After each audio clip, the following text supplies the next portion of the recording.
I would like to give you a deeper understanding of the concept of burnout and how can you prevent that, but also how you can recover from that. And in general, when it comes down to improving your emotional state, you really got to ask yourself, what is the root of the problem? What is standing behind? And then you will see that there's a whole system responsible for that, and multiple aspects are causing that. But one aspect is more severe than the other. And today, I want to provide you with 4 possible aspects that I personally found most important, and you got to decide what is most urgent for you right now. And I'm challenging you just to focus on one for the next week and really try to master that skill or try to master that aspect, and then see how it goes and see how your emotional state improves or not, or how can you get better and how can you really feel emotionally much better.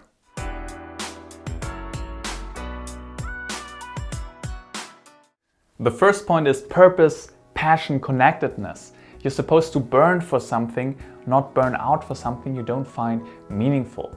If you really hate a job and you don't like what you're doing, it will cost you a lot of energy.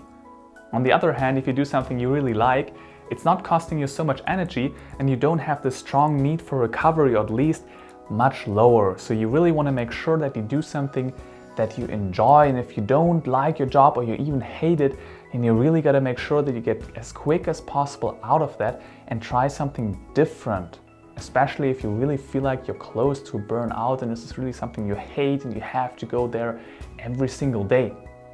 The second point I mean with connectedness is about how much do you feel connected to the work environment, to the people that work there, to the company in general. When it comes down to connecting to others, to your job, it's really on multiple levels.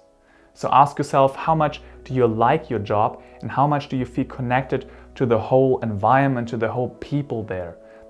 The second point is learn how to manage stress, because stress only evokes if you think something is super important, you're not capable of doing it, and you have the illusion that you have to do it on your own, everything at one time.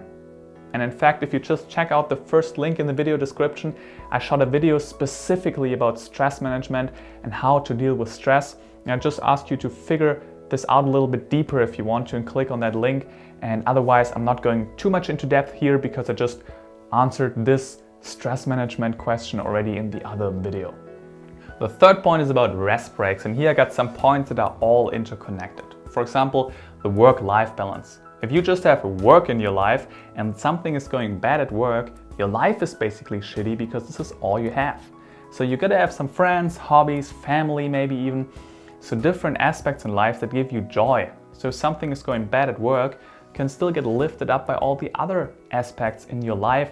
And if you have that, it's way less likely that you're actually experiencing a burnout. In general, also just giving your time for rest breaks and relax, go with a friend to a spa, do some sports.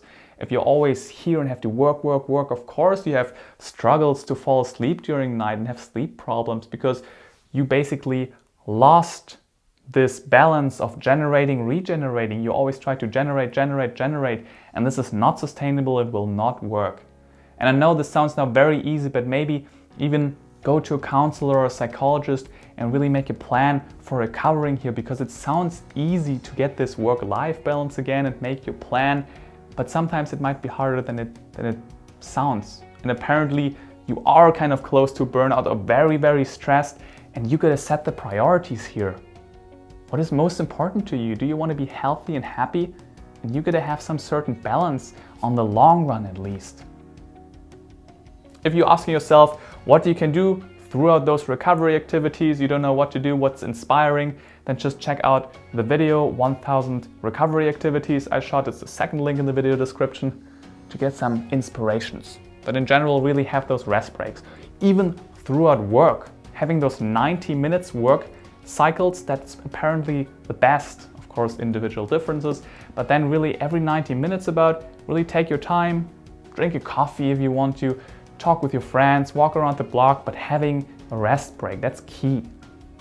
And lastly, take control and actively manage your time. Say no to things, delegate things, move things and eliminate even tasks you gotta do, because you have to take responsibility over your day.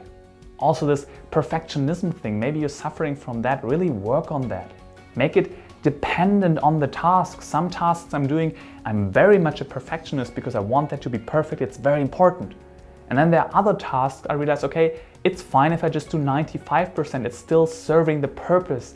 Don't overachieve all the time. So really keep this balance.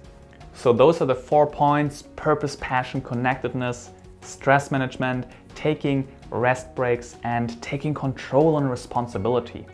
And now the question to you is, what felt most urgent? What point felt like, oh damn, I don't really handle that well?